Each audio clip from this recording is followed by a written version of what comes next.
Bonjour, ici Anne-Elena pour europatelevision.com. Je vous souhaite la très bienvenue sur notre télévision en ligne. Aujourd'hui, nous nous sommes réunis avec Madame Catherine Souli, députée européenne de la Commission de l'Environnement, de la Santé publique et de la Sécurité alimentaire. Bonjour Madame Souli. Bonjour. Merci d'avoir accepté notre interview. On aimerait bien savoir quelle est votre vision personnelle sur l'Europe.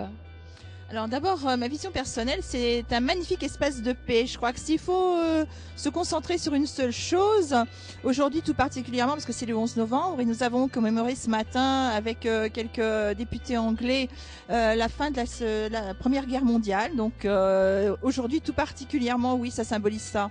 Votre commission, elle existe en quoi? Votre champ d'action? Alors, c'est une commission qui est extrêmement vaste. D'abord, le nom, qui n'est pas facile, on l'a vu tout à l'heure. Donc, beaucoup de sujets sont abordés. Il faut savoir que on ne peut pas être performant dans tous les domaines. Donc, je me concentre humblement sur certains sujets, comme les émissions de CO2, comme la problématique de l'eau. Là, on m'a confié chez le rapporteur sur un sujet qui concerne les déplacements d'animaux domestiques. Alors, vous voyez, on traite absolument de tout dans cette commission, donc c'est particulièrement intéressant, mais la charge de travail est aussi énorme.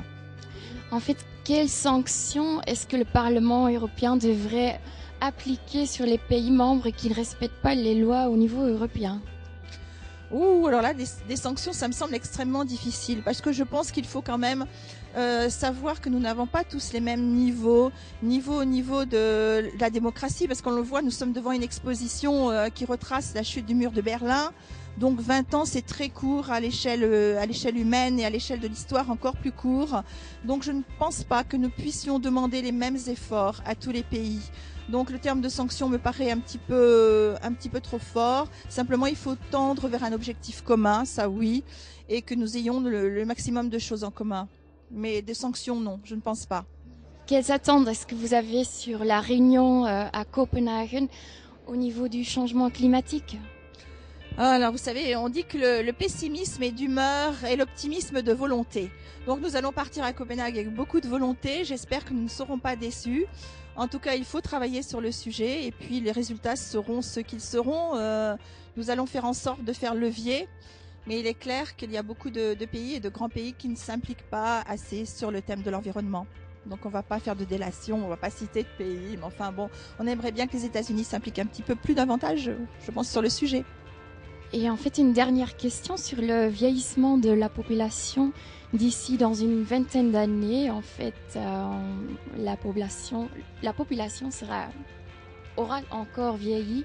Et quelles sont les mesures que le Parlement européen est en train d'envisager en ce moment? Alors ça, je ne connais pas ces mesures. Je pense qu'on peut parler uniquement des mesures qui s'appliquent dans notre État qui est la France.